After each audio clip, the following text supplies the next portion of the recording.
Hello, ma'am. Pun putaranok sri ngasi si ꯑꯩꯈꯣꯏꯒꯤ ꯃꯅꯤꯄꯨꯔꯗ ꯍꯧꯖꯤꯛ ꯊꯕꯛ ꯐꯪꯗꯕꯒꯤ ꯄ꯭ꯔꯣꯕ꯭ꯂꯦꯝ ꯌꯥꯝ ꯂꯩꯕ ꯑꯗꯨꯒ ꯃꯁꯤꯗꯩꯁꯤꯗ ꯑꯩꯈꯣꯏꯒꯤ ꯊꯕꯛ ꯊꯤꯕ ꯅꯍꯥ ꯀꯌꯥ ꯑꯗꯒꯤ ꯁꯦꯟꯊꯣꯛ ꯂꯝꯕꯤ ꯂꯩꯖꯗꯕ ꯃꯤꯑꯣꯏ ꯀꯌꯥꯅ ꯑꯣꯟꯂꯥꯏꯟꯒꯤ ꯄ꯭ꯂꯦꯠꯐꯣꯝꯁꯤꯡꯁꯤꯗ ꯃꯈꯣꯏꯅ ꯄꯩꯁꯥ ꯇꯥꯟꯕ ꯌꯥꯅꯅꯕ ꯍꯥꯏꯗꯅ ꯑꯣꯟꯂꯥꯏꯟꯒꯤ ꯄ꯭ꯂꯦꯠꯐꯣꯝ ꯃꯌꯥꯝ ꯊꯤꯔꯒ ꯌꯥꯎꯅꯔꯤ ꯑꯗꯨꯕꯨ ꯂꯥꯏꯕꯛ ꯊꯤꯕꯗꯤ ꯑꯣꯟꯂꯥꯏꯟꯒꯤ ꯄ꯭ꯂꯦꯠꯐꯣꯝꯁꯤꯡꯁꯤꯒꯤ ꯃꯔꯛꯇ ꯑꯩꯈꯣꯏꯒꯤ ꯑꯌꯥꯝꯕꯗꯤ ꯒꯚꯔꯟꯃꯦꯟꯠ ꯑꯣꯐ ꯏꯟꯗꯤꯌꯥꯅ ꯑꯩꯈꯣꯏꯒꯤ ꯖꯦꯅ꯭ꯌꯨꯏꯟ ꯑꯣꯏꯅ ꯆꯂꯥꯏꯗꯕ ꯃꯌꯥꯝꯗ ꯑꯩꯈꯣꯏꯒꯤ ꯉꯥꯏꯍꯥꯛꯀꯤ ꯑꯣꯏꯅ ꯄꯩꯁꯥ ꯆꯥꯎꯅ ꯄꯤꯁꯤꯜꯂꯒ ꯃꯤꯊꯍꯜꯂꯒ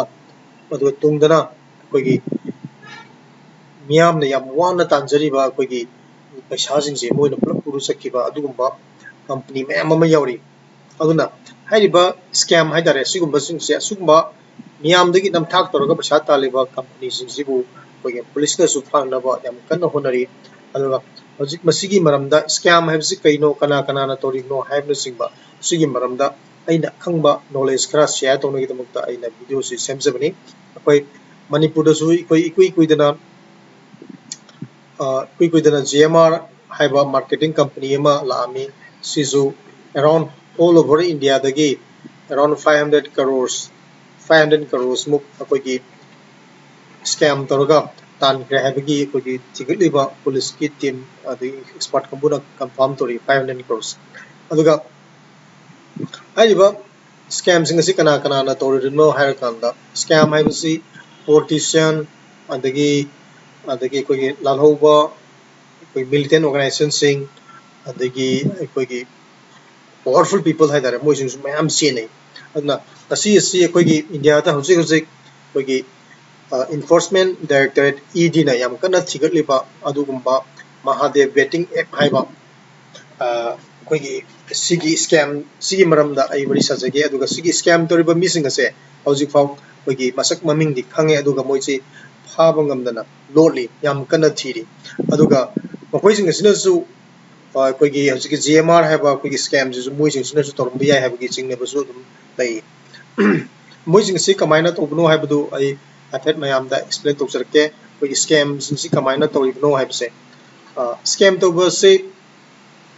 ꯑꯁꯤꯁꯤꯗ ꯔꯟꯕꯤꯔ ꯀꯄꯨꯔꯁꯤ ꯑꯩꯈꯣꯏꯒꯤ ꯔꯤꯏꯟꯐꯣꯔꯁꯃꯦꯟꯠ ꯗꯥꯏꯔꯦꯛꯇꯔꯅ ꯃꯥꯁꯤ ꯀꯧꯈꯠꯂꯦ ꯃꯥ ꯀꯧꯈꯠꯄꯒꯤ ꯃꯔꯝꯗꯤ ꯃꯥꯅ ꯃꯍꯥꯗꯦꯕ ꯕꯨꯛ ꯕꯦꯇꯤꯡ ꯑꯦꯞ ꯍꯥꯏꯅ ꯍꯥꯏꯔꯤꯕ ꯑꯦꯞꯁꯤ ꯃꯥꯅ ꯃꯌꯥꯝꯗ ꯄ꯭ꯔꯃꯣꯠ ꯇꯧꯔꯨꯕꯩꯅꯤ ꯃꯥꯗꯤ ꯀꯃꯥꯏꯅ ꯇꯧꯕꯅꯣ ꯈꯣꯠꯄ ꯈꯪꯖꯗꯕꯗꯤ ꯏꯆꯝ ꯆꯝꯅ ꯑꯦꯞꯇꯨ ꯄ꯭ꯔꯃꯣꯠ ꯇꯧꯔꯨꯕꯅꯤ ꯑꯁꯤꯅ ꯔꯟꯕꯤꯔ ꯀꯄꯨꯔꯁꯤ ꯁꯤꯅ ꯄ꯭ꯔꯃꯣꯠ ꯇꯧꯔꯦ ꯃꯥꯁꯦ ꯑꯗꯨꯗ ꯅꯠꯇꯅ ꯁꯔꯗꯥꯔ ꯀꯄꯨꯔ ꯑꯗꯒꯤ ꯍꯨꯃꯥ ꯀꯣꯔꯦꯁꯤ ꯍꯤꯅꯥ ꯈꯥꯟ ꯏꯟꯗꯤꯌꯥꯒꯤ ꯐꯤल्म ꯁ꯭ꯇꯥꯔ ꯑꯩꯈꯣꯏꯒꯤ ꯀꯣꯃꯦꯗꯤꯌꯟ ꯀꯄꯤꯜ ꯁꯔꯃ ꯐꯥꯎ ꯌꯥꯎꯔꯦ ꯃꯣꯏꯁꯤꯡ ꯑꯁꯦ ꯃꯥꯒꯤ ꯑꯦꯞꯁꯤꯡ ꯑꯁꯤ ꯑꯩꯈꯣꯏꯅ ꯑꯩꯈꯣꯏꯒꯤ ꯀꯩꯅꯣ ꯇꯧꯕ ꯄ꯭ꯔꯃꯣꯠ ꯇꯧꯕ ꯑꯃꯗꯤ ꯗꯨꯕꯥꯏꯗ ꯂꯩꯔꯤꯕ ꯍꯧꯖꯤꯛꯀꯤ ꯑꯩꯈꯣꯏꯒꯤ ꯁ꯭ꯀꯦꯝ ꯆꯂꯥꯏꯔꯤꯕ ꯃꯤꯑꯣꯏꯁꯤꯡ ꯑꯗꯨꯒꯤ ꯃꯈꯣꯏꯒꯤ ꯂꯨꯍꯣꯡꯕꯒꯤ ꯄ꯭ꯔꯣꯒ꯭ꯔꯥꯝꯗ ꯌꯥꯎꯔꯨꯕꯒꯤꯗꯃꯛꯇ ꯃꯣꯏꯁꯤꯡ ꯑꯁꯦ ꯑꯩꯈꯣꯏꯒꯤ ꯁꯦꯀ꯭ꯌꯨꯔꯤꯇꯤ ꯀꯥꯡꯕꯨꯅ ꯍꯥꯏꯇꯥꯔꯦ ꯑꯩꯈꯣꯏ ꯏꯟꯗꯤꯌꯥꯒꯤ ꯄꯨꯂꯤꯁꯅ ꯃꯣꯏꯁꯦ ꯀꯧꯈꯠꯂꯒ ꯋꯥꯍꯪ ꯄꯥꯎꯍꯪ ꯇꯧꯕꯅꯤ ꯑꯗꯨꯅ ꯃꯈꯣꯏꯒꯤ ꯁꯤꯗꯩꯁꯤꯗ ꯇꯧꯔꯤꯕꯒꯤ ꯃꯈꯣꯏꯅ ꯄꯨꯂꯤꯁꯅ ꯃꯈꯣꯏꯁꯤꯅ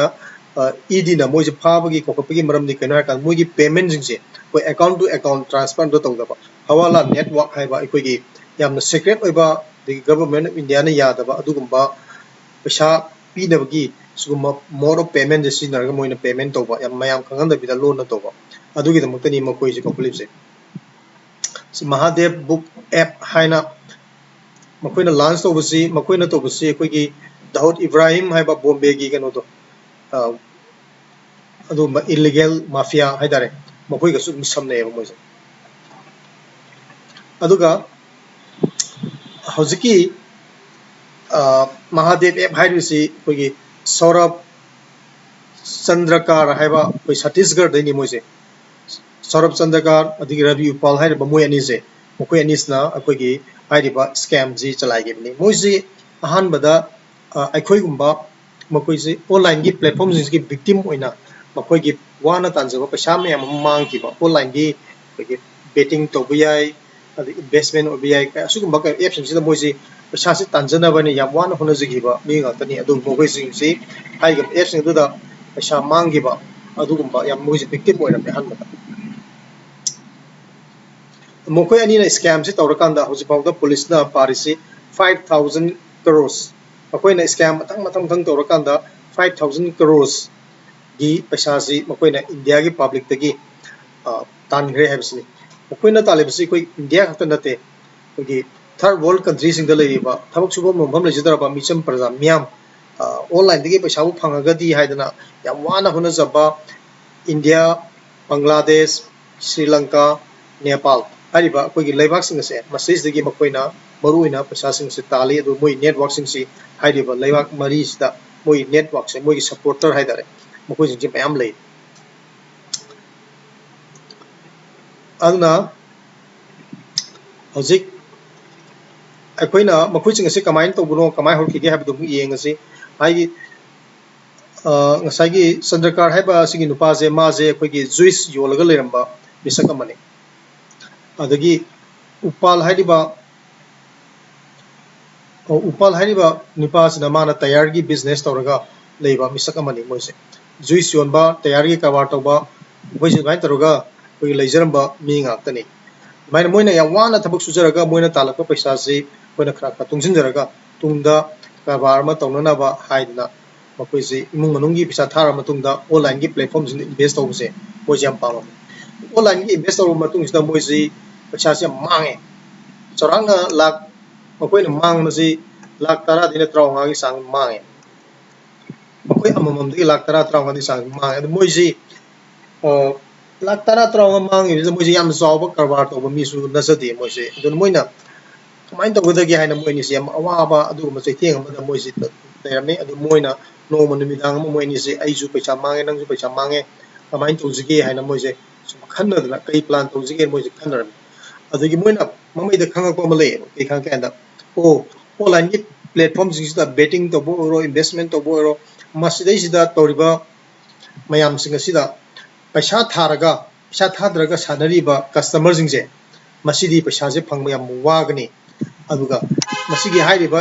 एप सिंगसे साबा मी अम ओइबा तारगदी मखोइसु पैसा यामना तानगनी हाइबसे मखोइ आइडिया अम लाखरे एप से सारगा मखोइसु पैसा तालसी अखोइदगी पैसा तानगिरो म्यूसिंग अदो मदुमाइना मखोइसु पैसा तालसी हाइना मोइसे अनिसे प्लान से तौरे मोइनिना प्लान से तौरबा मतुंगदा अखोइगी इंडिया ददी सिगुम्बा स्कैम और अमोर एप से साबसी मोइना यादबनिना पुलिसना याम कन्ना लोन यादब थबो अबनिना मोइना दुबई दा चलेबा दुबई ददी अखोइगी सुम्बा अखोइगी मोबाइल बेटिंग एप साबो खोपस दुबई दा सु थिंगदेबा अदु मोइना दुबई दा चले इंडिया दा इलीगल ओरे सिस दा लेरे अदुना इंडिया ददी याम हकप सेराकपी अदुना मोइना दुबई दा चलगा दुबई दा मोइना महादेव हाइरेबा एप सी मोइना सारगा अखोइगी ऑल ओवर वर्ल्ड दा मोइना अखोइगी याम फत्तबा मियाम दगी पैसा लौथोंगनबगी मोइगी केनोसे मखोइगी एप से मखोइसे चलाइबा होगे 2016 दैना 2017 बाउजिदा हाइरेबा एप सिंगसी मखोइना ऑल ओवर द वर्ल्ड याम नमिंग जब अदुम एप अम ओहिनगे अदुमाइना मखोइ सिंगसिना मखल मखलगी एप से सारगा मखल मखलगी टेक्निक पुथोगा मखोइना पैसा से ताले अदुगा मखोइ सिंगसिना मोइना सारिबसी अखोइगी कर्म टेक्निक सिनगे हाय कांदा मोइगी केनो सिदा एप सिदा मखोइना algorithm हाइदर मोइना टेक्निक अमा सिने कनागुम मी मी यावरागा लुपा 900 दगिना लिसिंग बक थादारगदी माजा लिसिंग अमा अनि फबत तोहनगनेबा अदुगा माना लुपा लिसिंग 10 कुन लिसिंग यांखै लाख देउना माना बेटिंग तोरबा इन्वेस्ट तोरबा अदु इदारगदी मागी पैसा जि मोइना लौननबगी प्लान जि तोय अदुना थारिबा मिसिंग असि अहाम यारको मतमददी याम हराव हराव ले चकनी अदुगा लोसिलकपा मतमददी मोइ पैसा जि पुलप पुलप लौगिने मोइना सिगे सा मने कोइगी जीएमआर जु अदि एनी अतै तै हुजि लैरिबा कोइगी इन्वेस्टमेंट की प्लेटफॉर्म सिंग जे सिगे सा मने अहान मददी मिसिंग लोय हरावनगनी अदुगा पुशिल अकांदा हाइबा मोइ म्यूजिक सिगे पैसा सिंग जे मोइ पुलप लौगिने अदुगा मोइ सिंग से अफा मरांग खंगदना अदु मांगिगनेबा अदुगा मोइ सिंग से कोइगी लेगलेसुसु याम हाइबा मिदि नते अदुबो कोइगी मोइसी सुमाइना पैसा कमाइन तांगनी मीजिंगी वखल कमाइन फाजंगनी हाइबसे कंप्यूटर दगी हेना मोइना याला फास्ट होइबा अदुगुम्बा टेक्निक लेबा मी गाक्तने मोइनिसे अमाइना मोइनिसी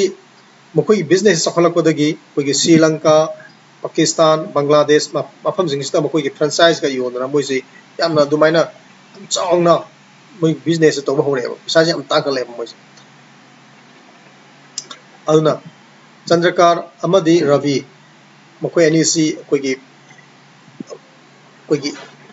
UAE ꯗ ꯂꯩꯕ ꯑꯩꯈꯣꯏꯒꯤ ꯈ꯭ꯋꯥꯏꯗꯒꯤ ꯄꯩꯁꯥ ꯄꯥꯏꯕ ꯑꯗꯨꯒꯨꯝꯕ ꯏꯜꯂꯤꯒꯦꯜꯂꯤ ꯕꯤꯖꯤꯅꯦꯁ ꯇꯧꯕ ꯃꯤꯑꯣꯏꯁꯤꯡꯒꯤ ꯃꯔꯛꯇ ꯃꯣꯏꯁꯤ ꯑꯣꯏꯈꯠꯂꯛꯑꯦꯕ ꯃꯈꯣꯏꯁꯤꯡꯁꯤꯅ ꯇꯧꯔꯤꯁꯤꯅ ꯑꯃꯨꯛ ꯀꯃꯥꯏꯅ ꯇꯧꯒꯦ ꯍꯥꯏꯔ ꯀꯥꯟꯗ ꯑꯩꯈꯣꯏꯒꯤ ꯃꯈꯣꯏꯁꯤꯡꯁꯤꯅ ꯇꯧꯔꯤꯁꯦ ꯑꯩꯈꯣꯏꯒꯤ ꯃꯈꯣꯏꯒꯤ ꯄꯦꯃꯦꯟꯁꯦ ꯃꯈꯣꯏꯒꯤ ꯄꯦꯃꯦꯟꯁꯤ ꯃꯈꯣꯏꯁꯤꯡꯁꯤꯅ ꯁꯣꯏꯔꯤꯁꯤ ꯀꯩꯗ ꯃꯣꯏꯁꯤ ꯍꯨꯔꯥꯟꯕ ꯐꯅ ꯍꯩꯔꯒꯁꯨ ꯃꯥꯕꯨ ꯐꯥꯅꯅꯕꯒꯤ ꯂꯝꯕꯤ ꯑꯃꯗꯤ ꯁꯣꯏꯗꯅ ꯄꯤꯔꯝꯒꯅꯤ ꯍꯥꯏꯕꯅꯤ ꯃꯈꯣꯏꯁꯤꯡ ꯑꯁꯤꯅ ꯃꯈꯣꯏꯒꯤ ꯕꯦꯡꯛꯁꯤꯡꯁꯤꯗ ꯃꯈꯣꯏꯅ ꯀꯃꯥꯏꯅ ꯇꯧꯒꯦ ꯍꯥꯏꯔ ꯀꯥꯟꯗ ꯃꯈꯣꯏꯒꯤ ꯁꯠꯇꯤꯁꯒꯔꯗ ꯂꯩꯕ ꯈꯨꯡꯒꯪꯒꯤ ꯃꯤꯆꯝ ꯃꯤꯌꯥꯝꯁꯤꯡꯁꯦ ꯃꯣꯏꯁꯤꯡꯁꯤꯗꯒꯤ ꯃꯈꯣꯏꯒꯤ ꯕꯦꯡꯛ ꯑꯦꯀꯥꯎꯟꯁꯤꯡꯁꯤ ꯃꯣꯏꯅ ꯁꯤꯖꯤꯟꯅꯔꯒ ꯄ꯭ꯔꯖꯥꯗꯒꯤ ꯃꯣꯏ ꯄꯩꯁꯥꯁꯤꯡꯁꯦ ꯈꯣꯝꯒꯠꯂꯒ ꯍꯥꯏꯔꯤꯕ ꯁꯠꯇꯤꯁꯒꯔꯗꯒꯤ ꯀꯩꯗ ꯂꯩꯔꯤꯕ ꯑꯩꯈꯣꯏꯒꯤ ꯀꯩꯅꯣꯁꯤꯡꯁꯦ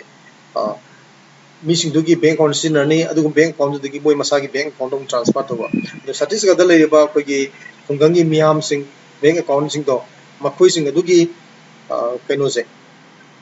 ꯕꯦꯡꯛ ꯑꯦꯀꯥꯎꯟꯗ ꯁꯤꯖꯤꯟꯅꯕꯒꯤ ꯃꯣꯏꯅ ꯊꯥꯒꯤ ꯂꯨꯄꯥ ꯂꯤꯁꯤꯡ ꯃꯔꯤꯒ ꯄꯤꯔꯒ ꯈꯨꯡꯒꯪꯒꯤ ꯑꯄꯪꯕ ꯄ꯭ꯔꯖꯥꯁꯤꯡꯗ ꯃꯣꯏ ꯂꯨꯄꯥ ꯂꯤꯁꯤꯡ ꯃꯔꯤ ꯄꯤꯔꯒ ꯑꯗꯨꯃꯥꯏꯅ ꯁꯤꯖꯤꯟꯅꯔꯝꯃꯦꯕ ꯕꯦꯡꯛ ꯑꯦꯀꯥꯎꯟꯁꯤꯡꯁꯦ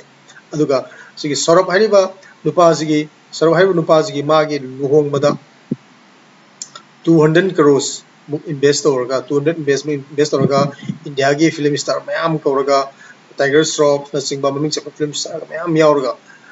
ꯍꯥꯏꯔꯤꯕ ꯃꯥꯏ ꯂꯨꯍꯣꯡꯕꯁꯤ ꯌꯥꯝꯅ ꯙꯨꯝꯙꯥꯝꯗ ꯑꯩꯈꯣꯏ ꯗꯨꯕꯥꯏꯗ ꯂꯨꯍꯣꯡꯈꯤꯑꯕ ꯑꯗꯨꯅ ꯁꯤꯗꯩꯁꯤꯗ ꯑꯁꯤꯅ ꯑꯩꯈꯣꯏꯒꯤ ꯄ꯭ꯔꯦꯁꯀꯤ ꯔꯤꯄꯣꯔꯠꯁꯤꯡꯅꯤ the probe agency which is investigating money laundering charges have an estimated of 5,000 crore in connection with Mahadev online book app ꯃꯌꯥꯝꯗꯤ ꯊꯤꯒꯠꯂꯤ ꯑꯗꯨꯒ ꯍꯟꯗꯛ ꯃꯅꯤꯄꯨꯔꯗꯁꯨ ꯑꯗꯨꯒ ꯑꯣꯜ ꯑꯣꯚꯔ ꯋꯥꯔꯜꯗꯁꯨ ꯑꯩꯈꯣꯏꯒꯤ ꯀꯩꯅꯣꯁꯤ GMR ꯍꯥꯏꯕ ꯁ꯭ꯀꯦꯝ ꯑꯃ ꯊꯣꯛꯈꯤ ꯍꯧꯖꯤꯛꯁꯨ ꯃꯅꯤꯄꯨꯔꯗ ꯊꯕꯛ ꯐꯪꯗꯕ ꯅꯍꯥ ꯃꯌꯥꯝ ꯑꯃꯁꯨ ꯑꯁꯤꯒꯨꯝꯕ ꯁ꯭ꯀꯦꯝꯁꯤꯡꯁꯤ ꯊꯕꯛꯇꯤ ꯂꯩꯇꯕꯅꯤꯅ ꯄꯩꯁꯥ ꯈꯔ ꯐꯪꯅꯅꯕ ꯍꯥꯏꯗꯅ ꯑꯁꯤꯒꯨꯝꯕ ꯁ꯭ꯀꯦꯝꯁꯤꯡ ꯑꯁꯤꯒꯤ ꯃꯔꯛꯇ ꯃꯇꯨꯡ ꯏꯜꯂꯒ ꯃꯈꯣꯏꯁꯤꯡ ꯑꯁꯤ ꯍꯧꯖꯤꯛ ꯄꯩꯁꯥ ꯇꯥꯟꯅꯔꯤ ꯑꯗꯨꯒ ꯍꯥꯏꯔꯤꯕ ꯁ꯭ꯀꯦꯝꯁꯤꯡ ꯑꯁꯤ ꯄꯨꯂꯤꯁꯅꯁꯨ ꯐꯥꯕ ꯉꯝꯗꯕꯒꯤ ꯃꯔꯝꯗꯤ ꯀꯩꯅꯣ ꯍꯥꯏꯔꯀꯥꯟꯗ ꯏꯟꯚꯦꯁꯇꯤꯒꯦꯁꯟ ꯍꯧꯒꯠꯂꯛꯄ ꯃꯇꯝꯗ ꯃꯈꯣꯏꯁꯤꯡ ꯑꯁꯤꯗ ꯑꯩꯈꯣꯏꯒꯤ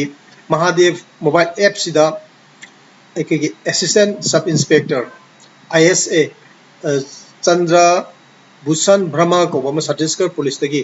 ꯑꯗꯩ ꯄꯨꯂꯤꯁ ꯗꯤꯄꯥꯔꯠꯃꯦꯟꯒꯤ ꯃꯤꯑꯣꯏ ꯀꯌꯥ ꯑꯃꯁꯨ ꯃꯈꯣꯏꯁꯤꯡ ꯑꯁꯤꯗ ꯏꯟꯚꯣꯜꯕ ꯇꯧꯕꯒꯤꯗꯃꯛꯇ ꯐꯥꯔꯦꯕ ꯑꯗꯨꯅ ꯑꯁꯤꯗꯁꯨ ꯅꯠꯇꯅ ꯄꯣꯂꯤꯇꯤꯁꯤꯌꯥꯟ ꯀꯌꯥ ꯑꯃꯗꯁꯨ ꯍꯥꯏꯔꯤꯕ ꯁ꯭ꯀꯦꯝ ꯇꯧꯔꯤꯕ ꯃꯤꯑꯣꯏꯁꯤꯡꯁꯤꯅ ꯄꯩꯁꯥ ꯃꯌꯥꯝ ꯄꯤꯔꯒ ꯄꯣꯂꯤꯇꯤꯁꯤꯌꯥꯟꯁꯤꯡꯁꯤꯗ ꯃꯆꯤꯟ ꯃꯦꯟꯕ ꯑꯗꯨꯒꯤꯁꯨ ꯃꯊꯛꯇ ꯀꯅꯥꯒꯨꯝꯕ ꯃꯤꯑꯣꯏꯁꯤꯡꯅ ꯃꯈꯣꯏꯒꯤ ꯃꯊꯛꯇ ꯀꯦꯁ ꯇꯧꯔꯛꯇꯕꯅꯤ ꯍꯥꯏꯗꯨꯅ ꯑꯩꯈꯣꯏꯒꯤ ꯂꯥꯜꯍꯧꯕ ꯃꯤꯂꯤꯇꯦꯟ ꯀꯥꯡꯕꯨꯁꯤꯡꯁꯤꯒ ꯁꯝꯅꯔꯒ ꯀꯤꯍꯟꯕ ꯈꯣꯠꯍꯟꯕꯒꯤ ꯊꯕꯛꯁꯨ ꯃꯌꯥꯝ ꯇꯧꯋꯤ ꯑꯗꯨꯅ ꯍꯥꯏꯔꯤꯕ ꯁ꯭ꯀꯦꯝꯁꯤꯡ ꯑꯁꯦ ꯌꯥꯝꯅ ꯄꯥꯛ ꯆꯥꯎꯅ ꯇꯧꯕ ꯑꯗꯨꯒꯨꯝꯕ ꯀ꯭ꯔꯥꯏꯝ ꯑꯃꯅꯤ ꯑꯗꯨꯅ ꯃꯁꯤꯗꯩꯁꯤꯗ ꯑꯩꯈꯣꯏꯒꯤ ꯃꯅꯤꯄꯨꯔꯒꯤ ꯑꯩꯈꯣꯏꯒꯤ ꯊꯕꯛ ꯐꯪꯗꯕ ꯅꯍꯥ ꯀꯌꯥ ꯑꯃ ꯁ꯭ꯀꯦꯝꯁꯤꯡ ꯑꯁꯤꯒꯤ ꯃꯇꯨꯡ ꯏꯜꯂꯒ ꯑꯩꯈꯣꯏ ꯁꯤꯗ ꯄꯩꯁꯥ ꯇꯥꯟꯒꯅꯤ ꯍꯥꯏꯗꯅ ꯇꯧꯔꯤꯕꯁꯤꯡ ꯑꯁꯦ ꯌꯥꯔꯤꯕ ꯃꯈꯩꯗꯤ ꯇꯧꯕꯤꯒꯅꯨ ꯑꯩꯈꯣꯏꯒꯤ ꯑꯣꯟꯂꯥꯏꯟꯒꯤ ꯄ꯭ꯂꯦꯠꯐꯣꯝꯁꯤꯡ ꯑꯁꯤ ꯑꯌꯥꯝꯕꯅ ꯖꯦꯅ꯭ꯌꯨꯟ ꯑꯣꯏꯕ ꯄ꯭ꯂꯦꯠꯐꯣꯝ ꯑꯃꯠꯇ ꯅꯠꯇꯦ ꯑꯌꯥꯝꯕꯅ ꯑꯦꯛꯁꯦꯞ ꯑꯩꯈꯣꯏ ꯀꯩꯅꯣꯒꯤ ꯑꯩꯈꯣꯏꯒꯤ ꯁ꯭ꯇꯣꯛ ꯑꯦꯛꯁꯆꯦꯟꯖꯅ ꯚꯦꯔꯤꯐꯥꯏ ꯇꯧꯕ ꯁ꯭ꯇꯣꯛ ꯑꯦꯛꯁꯆꯦꯟꯖꯅ ꯒꯚꯔꯟꯃꯦꯟꯠ ꯑꯣꯐ ꯏꯟꯗꯤꯌꯥꯅ ꯚꯦꯔꯤꯐꯥꯏ ꯇꯧꯕ ꯀꯩꯅꯣ ꯅꯠꯇꯅ ꯑꯇꯩꯗꯤ ꯃꯈꯣꯏ ꯃꯁꯥꯅ ꯚꯦꯔꯤꯐꯥꯏ ꯇꯧꯏ ꯍꯥꯏꯕ ꯉꯥꯛꯇꯅꯤ ꯑꯇꯩꯗꯤ ꯑꯩꯈꯣꯏ ꯃꯣꯏꯁꯦ ꯐꯣꯟꯗ ꯋꯥꯔꯤ ꯁꯥꯟꯅꯔꯒ ꯇꯧꯕ ꯌꯥꯕ ꯅꯠꯇꯦ ꯋꯥꯆꯞꯇ ꯃꯦꯁꯦꯖ ꯊꯥꯔꯒ ꯃꯣꯕꯥꯏꯜ ꯑꯦꯞꯇ ꯇꯧꯔꯒ ꯄꯩꯁꯥ ꯇꯥꯟꯕ ꯉꯥꯛꯇꯅꯤ ꯁꯣ ꯃꯣꯏꯒꯤ ꯋꯦꯕꯁꯥꯏꯠ ꯃꯣꯕꯥꯏꯜ ꯑꯦꯞ ꯊꯤꯡꯖꯤꯟꯕ ꯃꯇꯝꯗ ꯀꯝꯄ꯭ꯂꯦꯟ ꯇꯧꯅꯤꯡꯉꯥꯏ ꯑꯝꯇ ꯂꯩꯇꯦ ꯃꯐꯝ ꯃꯔꯥꯡ ꯈꯪꯗꯕ ꯉꯥꯛꯇꯅꯤ ꯑꯗꯨꯅ ꯏꯆꯤꯜ ꯏꯅꯥꯎꯁꯤꯡ ꯊꯕꯛ ꯊꯤꯔꯤꯕ ꯃꯅꯤꯄꯨꯔꯒꯤ ꯏꯆꯤꯜ ꯏꯅꯥꯎꯁꯤꯡꯅ ꯑꯩꯈꯣꯏꯒꯤ ꯌꯥꯔꯤꯃꯈꯩꯗꯤ ꯑꯗꯣꯝꯒꯤ ꯂꯥꯏꯐ ꯂꯣꯡ ꯇꯧꯕ ꯌꯥꯕ ꯊꯕꯛꯁꯤꯡꯗ ꯃꯥꯏ ꯑꯣꯟꯁꯤꯟꯕꯤꯌꯨ ꯑꯗꯣꯝꯅ ꯉꯁꯤ ꯀꯝꯄꯅꯤ ꯑꯃ ꯊꯥ 3-4 ꯊꯥ 5-6 ꯌꯥꯎꯔꯒ ꯈꯔ ꯂꯩꯔꯒ ꯑꯃꯨꯛ ꯀꯥꯏꯈꯤꯕ ꯑꯗꯨꯃꯥꯏꯅ ꯇꯧꯔꯒ ꯃꯃꯤꯊꯪꯗ ꯑꯗꯣꯝꯁꯨ ꯑꯃꯥꯡꯕ ꯀꯌꯥ ꯑꯃ ꯊꯦꯡꯅ ꯇꯥꯔꯒꯗꯤ ꯉꯁꯥꯏꯒꯤ ꯁꯨꯚꯝ ꯑꯃꯗꯤ ꯔꯕꯤ ꯃꯈꯣꯏꯒꯨꯝꯅ ꯑꯔꯥꯟꯕ ꯄꯥꯝꯕꯩ ꯁꯤꯖꯤꯟꯅꯔꯒ ꯍꯤꯡꯅꯕꯒꯤ ꯋꯥꯈꯜ ꯂꯥꯛꯄ ꯌꯥꯏ ꯑꯗꯨꯅ ꯁꯤꯒꯨꯝꯕ ꯑꯔꯥꯟꯕ ꯊꯕꯛꯁꯤꯡ ꯑꯁꯦ ꯇꯧꯕꯤꯒꯅꯨ ꯑꯗꯨꯅ ꯌꯥꯔꯤꯃꯈꯩꯗꯤ ꯌꯥꯝꯅ ꯖꯦꯅ꯭ꯌꯨꯟ ꯑꯣꯏꯕ ꯊꯕꯛꯁꯤꯡꯁꯦ ꯇꯧꯕꯤꯌꯨ ꯑꯗꯨꯒ ꯑꯩꯈꯣꯏꯅ ꯑꯣꯟꯂꯥꯏꯟꯒꯤ ꯄ꯭ꯂꯦꯠꯐꯣꯝꯁꯤꯡꯁꯤꯗ ꯉꯁꯤ ꯑꯩꯅ ꯂꯨꯄꯥ 50,000 ꯑꯃ ꯂꯥꯛ ꯑꯃ ꯑꯩꯅ ꯏꯟꯚꯦꯁ ꯇꯧꯕ ꯃꯇꯝꯗ ꯏꯁꯥꯁꯦ ꯑꯍꯤꯡ ꯇꯨꯝꯕ ꯌꯥꯔꯣꯏ ꯃꯔꯝꯗꯤ ꯀꯝꯄꯅꯤꯁꯦ ꯍꯌꯦꯡ ꯃꯥꯡꯈꯤꯗ꯭ꯔꯥ ꯍꯪꯆꯤꯠ ꯃꯥꯡꯈꯤꯗ꯭ꯔꯥ ꯍꯥꯏꯅ ꯌꯥꯝꯅ ꯆꯤꯡꯅꯕ ꯆꯃꯝꯅꯕ ꯑꯃ ꯂꯩ ꯑꯗꯨꯅ ꯌꯥꯔꯤꯃꯈꯩꯗꯤ ꯑꯣꯟꯂꯥꯏꯟꯒꯤ ꯄ꯭ꯂꯦꯠꯐꯣꯝꯁꯤꯡ ꯑꯁꯤ ꯅꯠꯇꯕ ꯑꯩꯈꯣꯏ ꯏꯃꯤꯠꯅ ꯈꯣꯡꯅ ꯎꯕ ꯑꯩꯈꯣꯏꯒꯤ ꯖꯦꯅꯨꯏꯟ ꯑꯣꯏꯕ ꯔꯤꯌꯦꯜ ꯂꯥꯏꯐꯇ ꯑꯩꯈꯣꯏꯅ ꯇꯧꯔꯤꯕ ꯊꯕꯛꯁꯤꯡꯁꯦ ꯊꯤꯕꯤꯔꯒ ꯑꯗꯣꯝꯒꯤ ꯄꯨꯟꯁꯤ ꯆꯨꯞꯄ ꯂꯦꯞꯇꯅ ꯄꯩꯁꯥ ꯂꯥꯛꯄ ꯌꯥꯕ ꯑꯗꯨꯒꯨꯝꯕ ꯊꯕꯛꯁꯤꯡ ꯑꯁꯦ ꯊꯤꯔꯒ ꯇꯧꯕꯤꯌꯨ ꯑꯗꯨꯒ ꯃꯅꯤꯄꯨꯔꯗ ꯑꯩꯈꯣꯏꯒꯤ ꯃꯅꯤꯄꯨꯔꯒꯤ ꯃꯤꯌꯥꯝꯅ ꯋꯥꯍꯅ ꯇꯥꯟꯖꯔꯤꯕ ꯄꯩꯁꯥꯁꯤꯡ ꯑꯁꯦ ꯍꯧꯖꯤꯛ ꯀꯔꯣꯔ ꯀꯔꯣꯔꯗ ꯆꯍꯤ ꯂꯤꯁꯥꯡ ꯀꯌꯥ ꯁꯤꯠꯅ ꯃꯥꯡꯗꯨꯅ ꯂꯥꯛꯏ ꯑꯗꯣ ꯍꯧꯖꯤꯛꯐꯥꯎꯁꯨ ꯑꯗꯨꯝ ꯂꯦꯞꯇꯦ ꯑꯅꯧ ꯑꯅꯧꯕ ꯏꯟꯚꯦꯁꯠꯃꯦꯟ ꯄꯣꯂꯤꯁꯤ ꯀꯌꯥ ꯑꯃ ꯇꯧꯗꯨꯅ ꯑꯩꯈꯣꯏꯁꯤ ꯇꯧꯅꯔꯤ ꯄꯩꯁꯥ ꯃꯥꯡꯕꯁꯨ ꯂꯦꯞꯇꯦ ꯑꯗꯨꯅ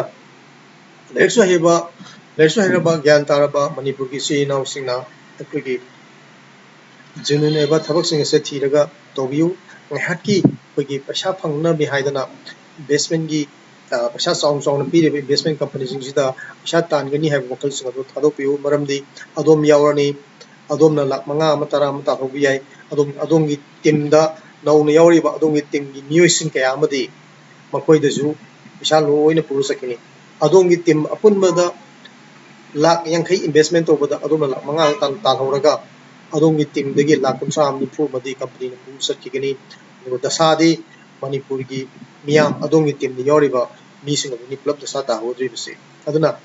मखोयगी पॉलिसी सिंगदी कइनो हाय कांदा अहानबगी मियो खेरादा कानब पीबा मियो खरा हरावनबा अदुगी मतुंगदा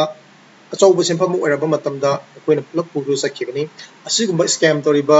मियोसिंग असे अखोयना यावबिद्रगदी अखोयना सपोर्ट तौबिद्रगदी मखोयसिंग असे अदुम मांगजखिगनी अदुना अखोय हैसिंगना पैसा तानसी अखोय यामना वादना पैसा तानबगी वखलोन थादोक्सी अखोय अमग ताथोसिन तौनरगा अदुम पैसा तानबगी थबकसिंग असे अखोय पुना तौमिनसी हाब वखलोन सिनी अना थमजरिबदी अदुगा यामना जेनुइन ओइबा करी थबक लेबगे कमाइन तौबगे हाइबदु अखोयगी खन्नबिबा पामिरगदी अगी WhatsApp number आई मखादा पिजरी आई मस्तेसिदा अदोमना अखोयगी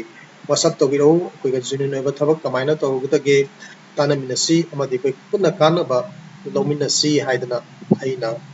मियामदा थमजरी मैं पुनो पोगन थगचरी अदुगा अदोमना करिगुंबा खंगनिंगबा एनी टॉपिक लेरगदी अवंदा WhatsApp दा नथरा कमेंट दा पिबिरो आई मदुगी मरमदा